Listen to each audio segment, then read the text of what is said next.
से हम समर्पित करते हैं।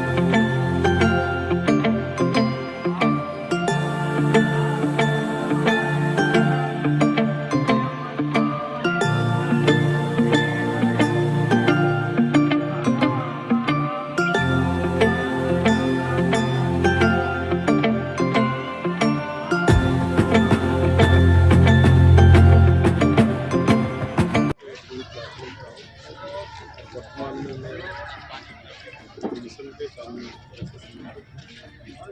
कर रहा हूँ। बाबा साहब भीमराव अम्बेडकर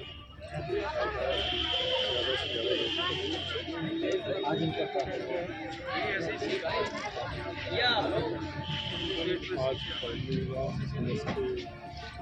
इस कार्यक्रम में विशेष रूप से उनकी जो संस्कृति संघर्ष था, जीवन संघर्ष था, उसको चलना और उस जीवन संघर्ष से हम कैसे प्रेरणा ले सकते हैं और उसमें प्रेरणा लेकर हम अपना सामाजिक आर्थिक न्यायिक जो चरित्र है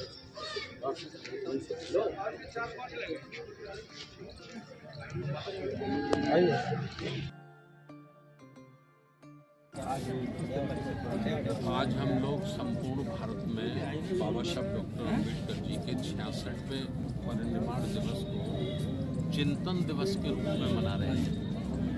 हम लोग ये चिंतन कर रहे हैं कि 66 वर्षों में क्या वाकई हमने बाबा साहब डॉक्टर अम्बेडकर का जो आंदोलन था, जो उनका संदेश था हम लोगों के लिए, उस पर हमने काम किया है।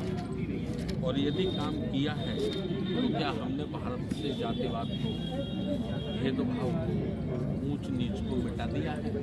इसका मतलब है कि यदि आज भारत में जातिवाद है, वर्ण व्यवस्था है, भेदभाव है, छुआछूत है, तो हमने बाबा साहब डॉक्टर अम्बेडकर का सिर्फ नाम तो लिया है, हमने अगरबत्ती मोमबत्ती लगाई है, हमने पूजा की है। सच्चाई है कि वाकई हमने बाबा साहब के मिशन पर काम नहीं किया है। तो हमने आज अपील की अपने सभी साथियों से, विशेषकर ये अपील की है कि जाटव समाज से अलग जो दूसरे समाज के हमारे समाज के लोग हैं, अनुसूचित जाति में भी गैर जाटव हैं, वाल्मीकि समाज के लोग हैं, कोली धोबी समाज के लोग हैं, पिछड़ी जातियों में भी जो हमारे दूसरे समाज के लोग हैं, तो उनको भी हमें बाबा साहब के आंदोलन से जोड़ना है, बाबा साहब की विचारधारा से जोड़ना है। और जब तक हम दूसरे समाजों तक बाबा साहब की विचारधारा को नहीं ले जाएंगे, तब तक जैसा बाबा साहब चाहते थे कि प्रबुद्ध भारत हो, अखंड भारत हो, हम लोग नहीं बना पाएंगे। और बाबा साहब डॉक्टर अम्बेडकर चूँकि इस देश से जातिवाद को ख़त्म करना चाहते थे, और जातिवाद को ख़त्म करने का जो मूल मंत्र उन्होंने दिया वो था बुद्ध का धम्म। बुद्ध का धम्म होगा तो उस धम्म में जातिवाद नहीं है। तो बुद्ध जब भारत संपूर्ण रूप से बौद्ध हो जाएगा तो जातिवादी स्वतः समाप्त हो जाएगी। तो इस ओर हमें काम करना है, उनको श्रद्धांजलि अर्पित करनी है, इसके साथ साथ उनके विचारों को लोगों तक ले जाना है। यही हमने संकल्प आज लिया है।